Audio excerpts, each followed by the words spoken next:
નમસ્કાર મિત્રો, હું છું આપનો મિત્ર નરેશ બિલવાલ।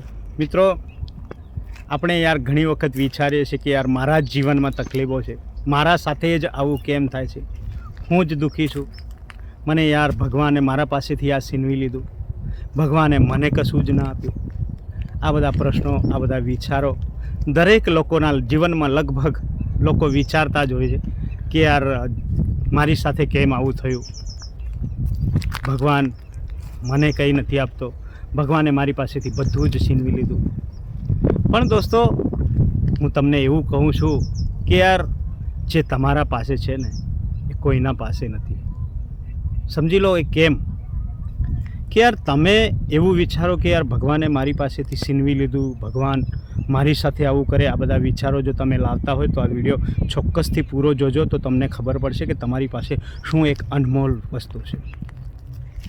મિત્રો, ક્યારેક હોસ્પિટલોમાં જઈને વિઝિટ કરો, હોસ્પિટલોમાં જઈને જોવો યાર કે યાર કેટલા લોકો ભગવાન પાસે દુઆ માંગે છે કે ભગવાન મને સારો કરી દે, ભગવાન મને આ તકલીફમાંથી દૂર કરી દે।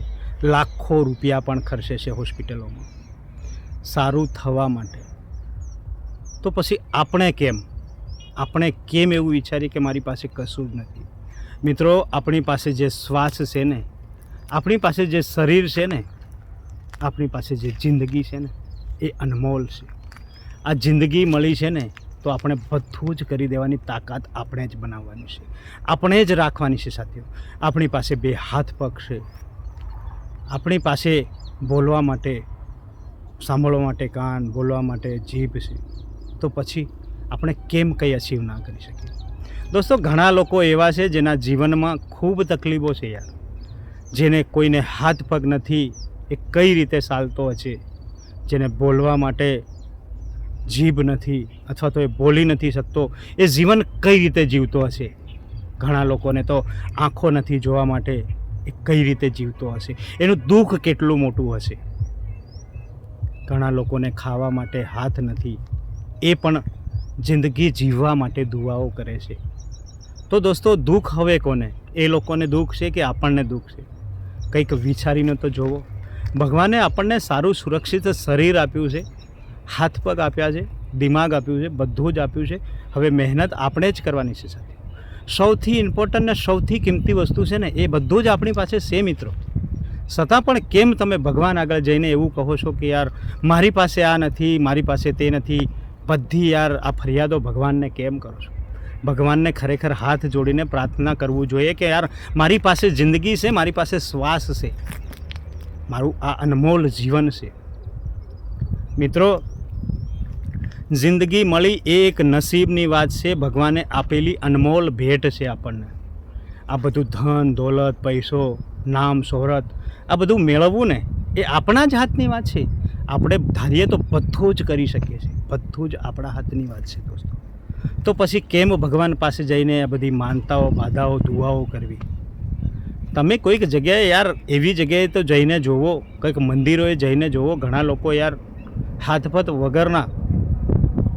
પગ વગરના જે બોલી નથી શકતા એવા લોકો ભીખ માંગે છે, એ બરાબર છે એમની જગ્યાએ? તો એ લોકો કેમ જીવી રહ્યા? કોના માટે જીવી રહ્યા?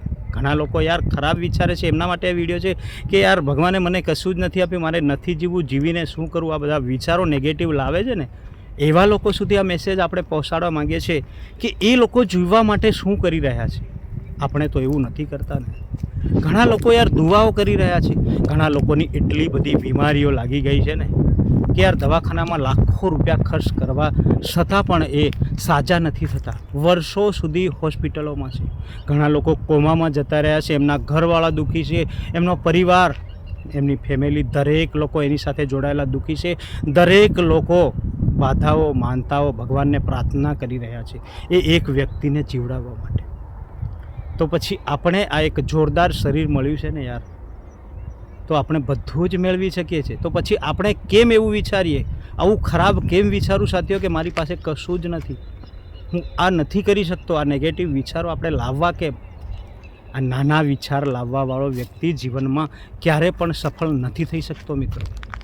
એટલે આપણને ખાસ કરીને આપણને આ જિંદગી મળી છે ને, આપણને આ શરીર મળ્યું છે, એના માટે શુક્રિયા, ધન્યવાદ કહેવું જોઈએ। દોસ્તો, આ બધું મળવું ના મળવું મેળવવું આ બધું આપણા હાથની વાત છે ને કંઈક આપણા નસીબની વાત છે ને આપણા કરેલા કર્મોની પણ વાત છે. એટલે આપણે ફળની ચિંતા કર્યા વગર માત્ર મહેનત કર્યા કરો. ભગવાનને એટલું જ કહો કે ભગવાન જો તું ખરેખર હોય ને તો બધા લોકોને સુખી રાખજે, કોઈને ક્યારે દુઃખી ના કરતા. કેમ કે હું જોઉં છે યાર, ઘણા એવા લોકોને જોઉં છું જે જોઈ નથી શકતા છતાં પણ જીવવા માટે દુઆઓ માંગે છે. જે હોસ્પિટલોમાં પડ્યા છે, લાખો રૂપિયા ખર્ચો કરે છે ને, એ જીવવા માટે દુઆઓ માંગે છે. ક્યારેક હોસ્પિટલોમાં જઈને જોવો, ક્યારેક કોઈક બ્રિજ નીચે જઈને જોવો, તો ક્યારેક મંદિરોએ જઈને પણ જોવો દોસ્તો. બિલકુલ એવા નેગેટિવ સોચ વિચાર ક્યારે પણ નહીં લાવવા. જે લોકો આવું વિચારી રહ્યા છે એવા લોકો સુધી આ વિડીયો પહોંચવો ખૂબ જ જરૂરી છે મિત્રો. એટલે આ મારા વિડીયોને વધુમાં વધુ શેર કરજો ને મારી ચેનલમાં જો તમે નવા હોય ને તો મારી આ ચેનલને સબસ્ક્રાઈબ જરૂરથી કરજો ને લાઇક શેર કરવાનું ના ભૂલતા મિત્રો. કેમ કે અવારનવાર મારી આ સુપરસ્ટાર દેશપ્રેમી ચેનલમાં આવા મોટિવેશનલ વિડીયો આવતા જ રહે છે મિત્રો. Bye bye.